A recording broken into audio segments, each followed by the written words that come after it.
සාර්ථක මිනිස්සු හිතන විදිහ වෙනස්. එයාලා මේ ගමනේ අමාරු දවස් පහු කරද්දී එයාලට දැනෙන අමාරු හැඟීම ගැන නෙවෙයි හිතන්නේ. මේ ක්‍රියාවලිය අවසානයේ දවසක Tamanට කොහොම හැඟීමක් දැනෙයිද කියලයි එයාලා හිතන්නේ.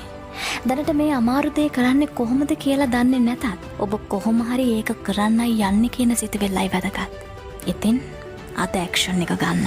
ඊතුරු හරිය මේ සාර්ථකත්වයේ ක්‍රියාවලිය හරි ලස්සනට ඔබට ගන්නයි. ඔබේ සිහින ගැන ඇහුවම hina යනවා කියලා මිනිස්සු කියයි. ඇයි ඒ? ඒගොල්ලෝ ඒගොල්ලන්ගේ හීන අතහැරපු නිසා. මතක තියාගන්න.